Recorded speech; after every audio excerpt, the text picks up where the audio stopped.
ये क्या कर दिया गंगा माई ने। गंगा माई ने तो पूरा का पूरा किस्सा ही हिला दिया स्नेहा का। स्नेहा जहाँ पे सिद्धू से दूर होके अब अपने जीवन में भले ही आगे बढ़ रही थी, लेकिन किसी और के साथ वो अपना फ्यूचर नहीं देखना चाहती थी। लेकिन गंगा माई ने एक और दांव चल दिया। गंगा माई और दुर्गावती केवल अपनी खुशियों के लिए सारे फैसले पे फैसले लेती चली जा रही हैं, और सिद्धू और स्नेहा के बारे में कोई कुछ नहीं सोच रहा है। ये तो सरासर झूठा और घटिया ही पेरेंटिंग हुई। आने वाले अपकमिंग ट्रैक में जहां पे एक तरफ दुर्गावती के कहने पर गंगा माई अब स्नेहा की शादी की बात छेड़ने वाली है, वहीं पे अब शेखर ने भी ये बात गंगा माई के कानों में डाल दी है कि स्नेहा की शादी हो जानी चाहिए, और शादी होने से स्नेहा किसी और के साथ लग जाएगी और घुल मिल जाएगी तो उससे वो सिद्धू को भूल पाएगी। लेकिन यहाँ पे अब बड़ा कांड तो तब होगा जब स्नेहा को चौरा माता के सामने ले जाके प्रपोज करने वाला है हमारा शांतनु। शांतनु अपने दिल की बात स्नेहा जी से कहेगा और वो अपने आप को सरेंडर करता हुआ नजर आने वाला है। लेकिन ये सारी चीजें सिद्धू दूर से सुन लेगा।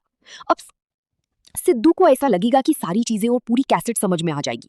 उसको ऐसा लगेगा कि ये सब कुछ जो स्नेहा जी ने करा है, सिद्धू को छोड़ने का प्लान बनाया है, ये केवल केवल और केवल शांतनु के प्रपोजल की वजह से बनाया है, और वो भी शांतनु के साथ रहना चाहती है, इसलिए ऐसा सब कुछ प्लानिंग एंड प्लॉटिंग के तहत हुआ है। अब यहाँ पे शुरू होगी मिसअंडरस्टैंडिंग की मिसाई। आने वाले अपकमिंग ट्रैक में स्नेहा और सिद्धू के बीच में मिसअंडरस्टैंडिंग शुरू होने वाली है, जहां पे सिद्धू को ये लगने वाला है कि स्नेहा उसे शांतनु के लिए धोखा दे रही है, और शांतनु प्रपोज कर देता है स्नेहा को तो स्नेहा बिना कुछ बोली वहां से चली जाती है। स्नेहा को मनाने के लिए पीछे पीछे आता है, ढाबे तक पहुंच जाता है शांतनु। और ढाबे पे जाके जब गंगा माई को ये बात पता पड़ती है कि प्यार करता है शांतनु उनकी बेटी स्नेहा से, तो गंगा माई तो फूल ही नहीं समाती। गंगा माई इतनी फूल जाती हैं कि वो पागल हो जाती हैं कि भैया ये तो बहुत ही भयंकर खुशखबरी का काम, और बस वो चटमंगली पट ब्याह के सपने देखने लग जाती हैं स्नेहा जी के।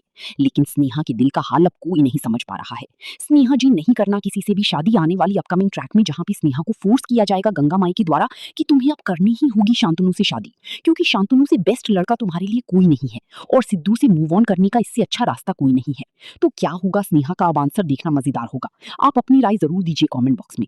तो देखते रहिए और एक वीडियो पसंद आई तो एक लाइक और सब्सक्राइब जरूर करके जाइएगा।